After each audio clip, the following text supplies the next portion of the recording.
자, 그래서 우리가 이 영재 특목 자사고에 들어가려면 도대체 무엇이 가장 중요할까요? 뭐가 제일 중요할까요? 뭐니 뭐니 해도 그렇죠. 내신 성적이 제일 중요합니다.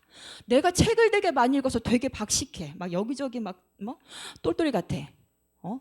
그렇다고 해도 성적이 안 되면 못 가요. 그죠? 자, 그럼 두 번째로 중요한 건 뭘까요? 뭘까요? 자기소개서입니다. 자, 제가 아까 2단계 면접을 통해서 최종 당락이 결정된다라고 말씀드렸어요. 그죠? 그 면접은 뭘 기반으로 본다? 보통 자기소개서가 굉장히 핵심이죠. 그럼 이 자기소개서는 뭐를 바탕으로 작성을 하나요? 세 번째로 중요한 건 뭐죠? 여러분들의 학교생활 기록부가 되겠죠. 그죠? 자, 그럼 내신 성적 중요하다라고 하는데 어떤 식으로 반영이 되는 걸까 한번 살펴봐야 되겠죠. 자, 고교 유형별로요. 이 내신이라는 것이 반영되는 과목도 다르고 반영 방법도 다르고 반영 학기도 다르더라. 먼저 영재고부터 한번 볼게요. 자, 우리가 영재고 하면은 그냥 딱 느낌으로는 어떤 과목을 볼 것 같아요? 수학이랑 과학을 볼 것 같죠? 그런데 영재고는 수학만 보는 것이 아니라 보다 전 과목을 다 봅니다. 자, 아까 우리가 보통 입시에서는 1단계 때 서류 평가를 한다 그랬어요. 그죠? 그 서류에 들어가는 게 뭐였어요? 학생부 자소서 추천서 있었죠? 그런데 그 학생부라는 것이 고교 유형에 따라서 내가 제출하면 똑같이 보여지는 것이 아니라 어떤 건 보이고 어떤 건 안 보이고 이래요.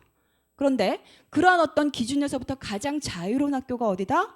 영재고다. 그러면 영재고에 제출하는 서류는 그냥 거의 다 보인다고 생각하시면 되세요. 그래서 성적을 반영할 때도 이 영재고를 제외한 나머지 고교 유형들은 성취도로 반영을 해요. A, B, C, D, E. 그런데 영재고는 그 성취도뿐만이 아니라 이 A가 89.5점짜리 A인지 100점짜리 A인지 원점수를 확인할 수가 있습니다. 또 이 학교의 내신의 어떤 수준을 알 수 있는 표준 편차도 보이고요.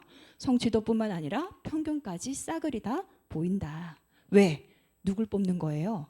영재를 뽑는 거잖아요. 그죠? 자, 그리고 이 영재고는요. 중학교 1학년도 지원할 수 있고 2학년도 지원할 수 있고 3학년도 지원할 수 있고 심지어 졸업생도 지원할 수가 있어요. 그렇기 때문에 보통 이제 우리가 3학년 때 입시를 많이 치르죠. 영재고 입시는 6월에 시작을 합니다. 그럼 아직 성적 없죠? 그러면 반영되는 학기는 1, 2학년. 내가 만약에 중1인데 영재고 지원했어? 그럼 1학년 거 아무것도 없어. 뭐가 반영돼요? 초등학교 때 생기부. 이렇게 되는 거예요. 아시겠죠? 자, 반면에 과고는 뚜렷하게 뭐를 본다? 수학과 과학의 내신 성취도가 반영이 된다. 그런데 2학년 1학기부터 보통은 3학년 1학기까지 반영이 돼요. 일반적인 과고는. 그런데 그 중에는 2단계 면접 때 3학년 2학기 성적도 가지고 와라고 하는 학교가 있어요. 끝까지 열심히 하셔야 돼요. 자, 그 다음에 전국 단위 자사고 가볼게요. 아까 전국 단위 자사고는 1단계 때 주요 과목을 본다라고 말씀드렸어요. 국어, 영어, 수학, 과학, 사회의 성취도와 출결. 그런데 또 그 중에는 5과목 갖고는 안 되니까 우린 다 볼 거야. 다 중요해. 그런 학교가 어디다? 북일고나 민사고는 다 가져와 라고 한다고 말씀드렸어요. 그죠?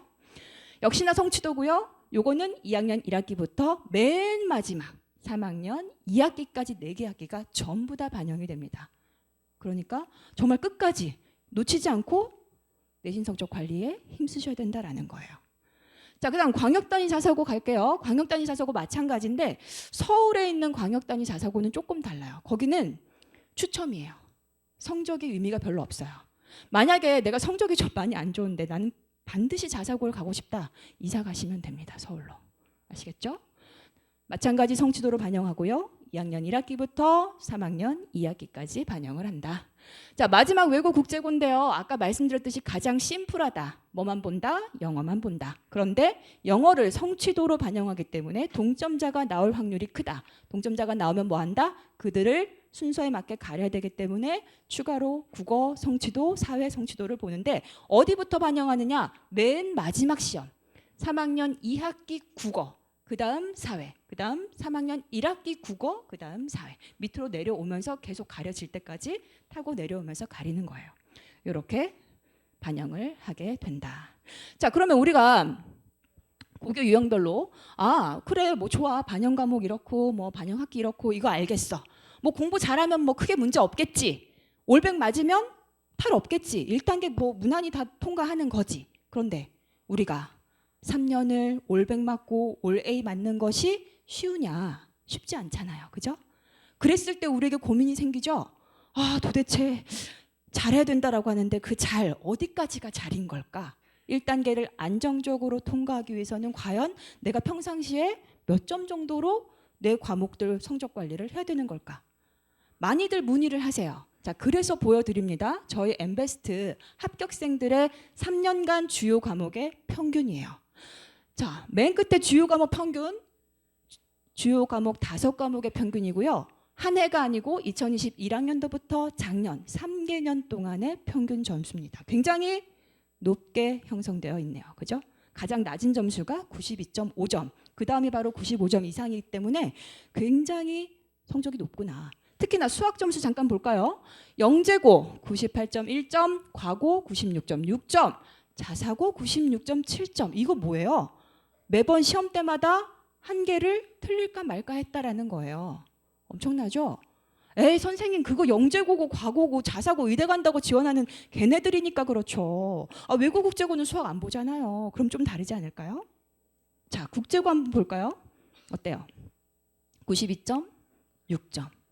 조금 낮긴 하지만 얘들 성적이 굉장히 높죠. 심지어 수학뿐만이 아니라 반영되지 않는 과학 과목 한번 볼까요? 95.9점. 그러니까 주요 과목 전체를 균일하게 성적 관리를 잘 하고 있다라는 거예요. 그런데 지금 찾으신 분들 있죠? 조금 우리에게 익숙한 점수. 88.9점. 뭔가 조금 안도감이 드시죠? 어디예요? 외고네요. 그죠? 왜 이런 일이 벌어졌죠? 역시나 수학을 보지 않으니까. 그죠? 그래서 우리가 수학 빼고 다 잘해. 그럼 너는 어딜 가라? 라고 얘기해요. 너는 외고를 가라. 너는 외고형 인재다. 라고 얘기하죠. 그죠? 자, 그런데 여러분 간과하지 마셔야 될 것이요. 외고는 입학할 때는 수학을 보지 않지만요. 입학 이후에는 어떻게 될까요? 무엇으로 변별력이 생길까요? 영어는 다 잘해. 맞아요. 수학으로 변별력이 생겨요. 그리고 대학은 뭘로 갑니까? 수학으로 갑니다. 때문에 여러분들이 수학 반영 안 되니까 편안하게 이제 나는 외고 가면 수학과는 영원히 이별이야 라고 생각하신다면은 큰일 난다는 거죠. 그죠? 이 대한민국에 사는 이상 여러분들이 수학과 멀어질 일은 없다라는 얘기예요. 그러면 저는 그러면 고등학교 가서부터 열심히 하겠습니다. 나만 열심히 하나요? 그죠? 그럼 언제 열심히 해야 돼요? 여러분 지금 열심히 하셔야 돼요. 몇 달 안 남았죠? 고등학교 입학이 그죠? 3학년들 같은 경우는 지금이 아니면 늦어요. 지금 열심히 하셔야 된다. 다시 한번 강조를 드립니다.